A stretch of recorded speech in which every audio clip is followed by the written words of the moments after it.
मेरा सपना था कि रिसर्च में आए, एकेडमिक फील्ड में आए। दूसरा, मेरा बच्चा छोटा था तो इसको इसके देखभाल का भी बहुत ज़रूरत होता है, तो एक पढ़ी लिखी माँ ही एक पढ़े लिखे बच्चे का विकास अच्छे से कर सकती है। घर में भी बहुत लोगों का सपोर्ट रहा है, मेरे लॉज का भी सपोर्ट रहा, मेरे हस्बैंड का बहुत ही ज़्यादा सपोर्ट रहा, साथ में मेरे पेरेंट्स हैं यहाँ खड़े हैं। कई बार बहुत दिक्कत होते था तो मेरे बच्चे को पेरेंट्स संभालते थे, क्योंकि मेरे हस्बैंड कई बार आउट ऑफ टाउन रहते थे, तो मेरे मम्मी पापा और मेरे इन लॉज, मेरे हस्बैंड बहुत बड़े सपोर्टिव फैक्टर हैं। आगे क्या कुछ करने की जो है वो आप प्लानिंग कर रही हैं? आगे अभी एकेडमिक फील्ड में ही रहना है, और अभी तो यहाँ पे यूनिवर्सिटी ने ऐसा नहीं सिर्फ पीएचडी करने का मौका दिया, यहाँ पढ़ाने का भी मौका दिया एज अ टीचिंग असिस्टेंट, क्योंकि रिसर्च स्कॉलर को भी पढ़ाने का मौका दिया जाता है ताकि हम पढ़ते रहे और पढ़ाते रहे, तो एक फ्लो बना रहे। कैसे इनके सफर में आपने साथ दिया? बस इसको मोटिवेट करते रहे जब जब समय मिला, और पूरा परिश्रम तो इसी का है। कौन से टॉपिक पे आप रिसर्च कर रही थी यहाँ पे पीएचडी डिग्री के लिए? मेरा फाइनेंशियल मैनेजमेंट है और टॉपिक है related to banking and share market, inclusive factors impacting the performance of banking sector stocks listed in national stock exchange. So ये टोटली मेरा इंस्पिरेशन बैंक से भी रहा है और स्टॉक मार्केट में चूंकि मेरा इंटरेस्ट रहा है, इसकी वजह से टॉपिक चूज किया था। सरला बिरला यूनिवर्सिटी का दूसरा दीक्षांत समारोह, यहाँ पे करीब 40 बच्चों को गोल्ड मेडल दिया गया है। इसके साथ ही साथ पीएचडी डिग्री का भी वितरण किया गया है। इस वक्त हमारे साथ PhD degree holder Neha Nupur ji हैं। नेहा जी, पीएचडी की डिग्री आज आपको कॉन्वोकेशन में मिली है, कैसा लग रहा है? बहुत खुशी महसूस हो रहा है, और ये पूरी कड़ी मेहनत का नतीजा है। 4.5 साल के बाद मेरे पेरेंट्स, मेरे फैमिली मेंबर, मेरे हस्बैंड, खरे बेटा, इन लोग सबके इंस्पिरेशन के थ्रू ही हुआ है। और स्पेशल थैंक्स कि सरला बिरला यूनिवर्सिटी ने अपॉर्चुनिटी दिया है। और सबसे पहले इसका शुरुआत तब हुआ था जब मेरा बेटा बहुत छोटा था और एसबीआई का जॉब छोड़ना पड़ा था।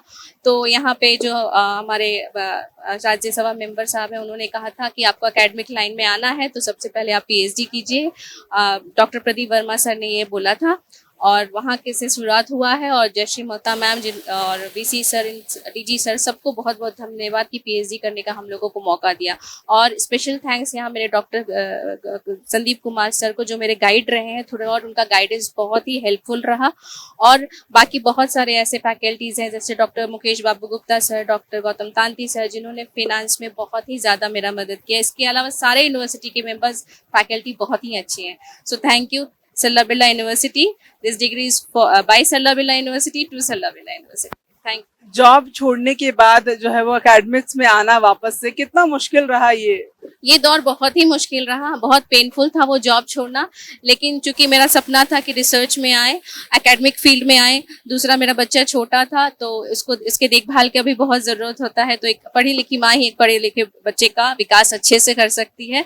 और इसी इंस्पिरेशन के साथ बहुत उतार चढ़ाव देखने के बाद भी ये डिग्री मिला। बहुत बहुत खुशी हो रहा है, और सबसे ज़्यादा खुशी ये हो रहा है कि हम लोग ये फर्स्ट बैच के हैं और मेरा डिग्री सबसे पहले हुआ। ये इसका धन्यवाद सभी को कि सबसे पहले अपॉर्चुनिटी दिया गया कि मेरा हो सके। कौन से टॉपिक पे आप रिसर्च कर रही थी यहाँ पे पीएचडी डिग्री के लिए? मेरा फाइनेंशियल मैनेजमेंट है और टॉपिक है related to banking and share market, inclusive factors impacting the performance of banking sector stocks listed in national stock exchange. So ये टोटली मेरा इंस्पिरेशन बैंक से भी रहा है और स्टॉक मार्केट में चूंकि मेरा इंटरेस्ट रहा है, इसकी वजह से टॉपिक चूज किया था। आपने बताया कि आपकी पीएचडी की शुरुआत जब हुई थी तो आपका बेटा काफी छोटा था, अभी आपका बेटा भी काफी बड़ा हो चुका है, तो घर और पढ़ाई दोनों कैसे साथ में आपने मैनेज किया, एक मदरहुड के तौर पे भी और एक स्टूडेंट के तौर पे भी? घर में भी बहुत लोगों का सपोर्ट रहा है, मेरे लॉज का भी सपोर्ट रहा, मेरे हस्बैंड का बहुत ही ज़्यादा सपोर्ट रहा, साथ में मेरे पेरेंट्स हैं यहाँ खड़े हैं।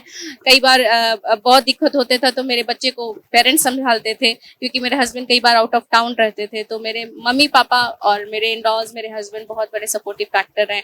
और चूंकि यहाँ पे जब डिग्री का पढ़ना रहता था तो मेरे जितने भी फैकल्टीज है जिनका हम नाम ले चुके हैं, और special doctor Sandeep Kumar sir, उन्होंने बहुत ही अच्छा गाइडेंस दिया, बहुत ही हेल्प किया और हर मोड पे उत्साहित किया है।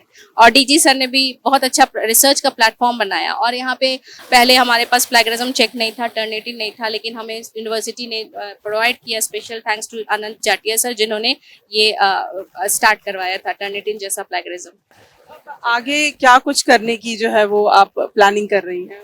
आगे अभी एकेडमिक फील्ड में ही रहना है, और अभी तो यहाँ पे यूनिवर्सिटी ने ऐसा नहीं सिर्फ पीएचडी करने का मौका दिया, यहाँ पढ़ाने का भी मौका दिया एज अ टीचिंग असिस्टेंट, क्योंकि रिसर्च स्कॉलर को भी पढ़ाने का मौका दिया जाता है ताकि हम पढ़ते रहे और पढ़ाते रहे, तो एक फ्लो बना रहे और एक्सपीरियंस भी होता रहे और इससे बहुत भी मिलता है। तो अभी में रहना है, एकेडमिक फील्ड में ही रहना है, और अगर अपॉर्चुनिटी मिलेगा तो सरला बिरला यूनिवर्सिटी में ही पढ़ाने का कोशिश करेंगे। वाइफ को पीएचडी डिग्री मिली है, कैसा लग रहा है? बहुत ही अच्छा लग रहा है, बिल्कुल। कैसे इनके सफर में आपने साथ दिया? बस इसको मोटिवेट करते रहे जब जब समय मिला, और पूरा परिश्रम तो इसी का है। बिल्कुल, बहुत खुशी हो रही है। बेटी की पढ़ाई में शुरू से आप लोगों ने देखा है कि किस तरीके से इनकी पढ़ाई रही है, और आज इन्हें पीएचडी की डिग्री मिली है, कैसा महसूस हो रहा है आप लोगों को? बहुत खुशी हो रही है भाई, बहुत खुशी। सफर में, क्योंकि इन्होंने बताया कि बच्चा काफी छोटा था तो कई बार आप लोग भी रखते थे, तो कैसे सफर को पूरा आप लोगों ने संभाला इनका पीएचडी को? संभाले, बहुत अच्छा से संभाले। ये भी बहुत मेहनत की, स्कूल से लाना पहुंचाना सब करते। जो एक फादर और मदर का जो रोल होता है हम लोग किए हैं, जो नाना ग्रैंड पेरेंट्स रहते हुए भी हम लोग फादर मदर का रोल किए। पीएचडी डिग्री में जिस तरीके से नेहा नुपुर जी का सफर रहा, उसमें उनके पेरेंट्स, उनके इन-लॉज और उनके हस्बैंड ने काफी जो है उनका सहयोग किया, और आज उन्हें यहाँ पे डिग्री मिल चुकी है। तमाम अपडेट्स के लिए देखते रहे फॉलो अप। शुक्रिया। गोल, जहां 27 वर्षों के सफर में 17,000 से भी अधिक छात्रों ने डॉक्टर एवं इंजीनियर बनकर भरे सफलता की ऊंची उड़ान, जहां साधारण छात्र भी झारखंड टॉपर्स बनकर बना रहे इतिहास। दूरदर्शी शिक्षाविद श्री विपिन सिंह के मार्गदर्शन में मेडिकल एवं इंजीनियरिंग के लाखों छात्रों के लिए आशा की किरण के रूप में गोल, नेशंस लीडिंग इंस्टीट्यूट। बायोम सिर्फ मेडिकल प्रिपरेशन का संस्थान। बायोम से लगातार दूसरी बार नीट यूजी में 700 मार्क्स पार। 10th पास स्टूडेंट्स के लिए फाउंडेशन कोर्स, 11th पास स्टूडेंट्स के लिए फ्रेशर कोर्स और 12th पास स्टूडेंट्स के लिए टारगेट कोर्स 17 अप्रैल से शुरू हो रहे हैं। कॉल 7360066190 और visit Biome, circular road near women's college and Hinoo, Ranchi. thefollowup.in. Like, share and subscribe. www.thefollowup.in